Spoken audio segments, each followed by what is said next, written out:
His head is too small. His arms would be up in the air. He's too tall. The shadow color is too dark. A real shadow isn't that color, so that can't be a real person. You could hire a scientist and have him find a microscopic trace of black ochre on that wall, and then have him declare to the world that this was a hoax and a painting. Can you see how the BS is played? Do you see what they're doing with the Shroud of Turin? You could do the same thing with this image here of the man from Hiroshima and just rip it apart.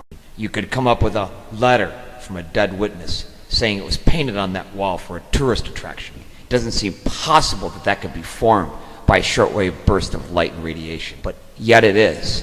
And the image that we see on the Shroud of Turin is a genuine person and is just as real.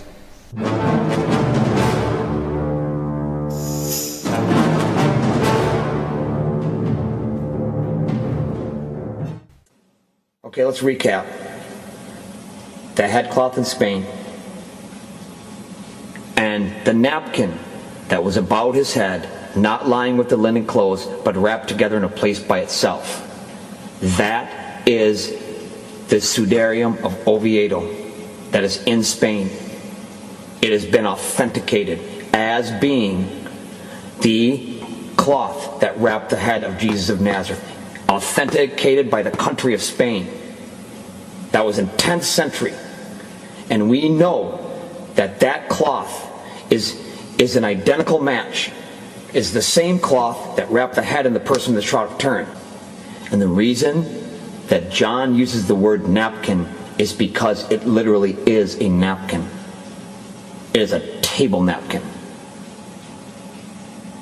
And the Shroud of Turin is what? A tablecloth.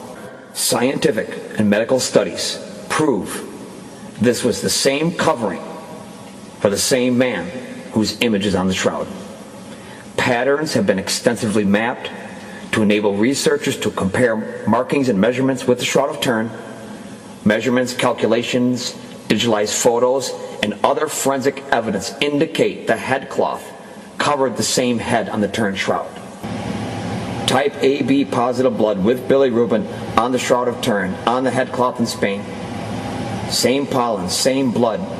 The fabric is the same thickness and same threads per surface unit.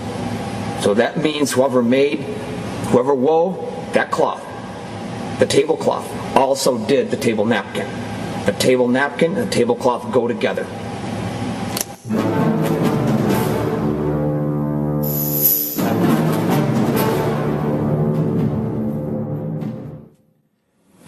There is historical reference to the headcloth in Spain in 570 AD, 5th century, that was kept in a cave near the St. Mark Monastery.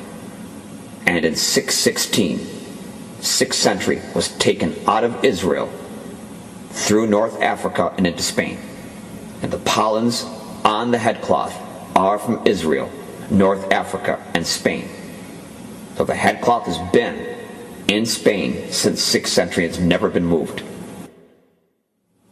On March 14th, 1075, 10th century, the King of Spain authenticated the headcloth, the Sudarium of Oviedo, as being the property of Jesus of Nazareth.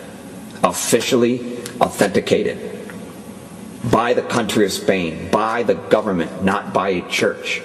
And whether he knew it or not, at that same moment, the Shroud of Turin was also authenticated in 10th century. 1075. So the Shroud of Turin was authenticated in 10th century, 1075.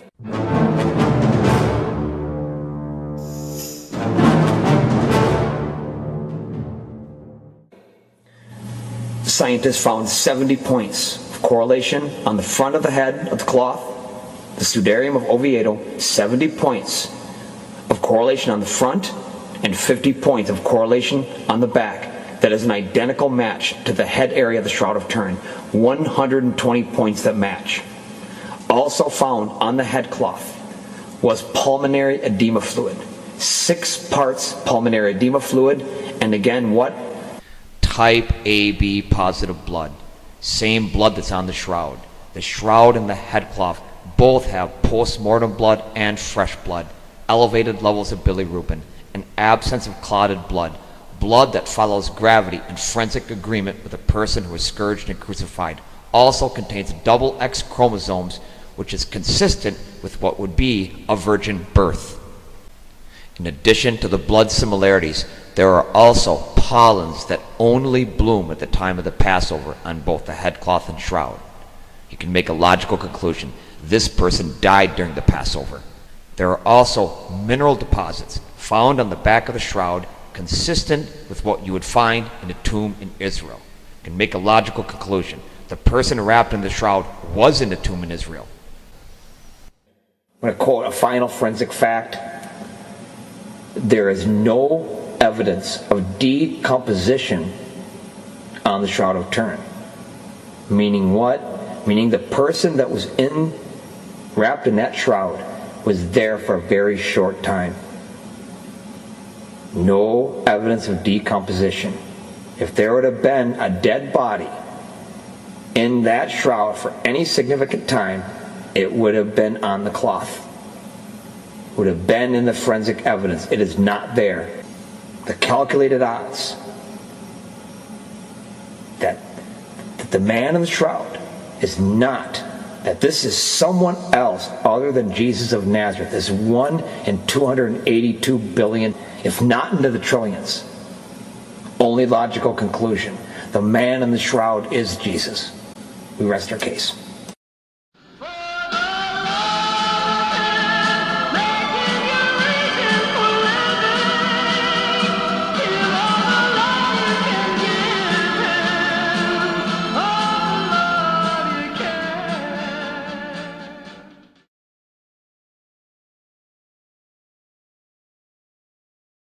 There is no promise of tomorrow.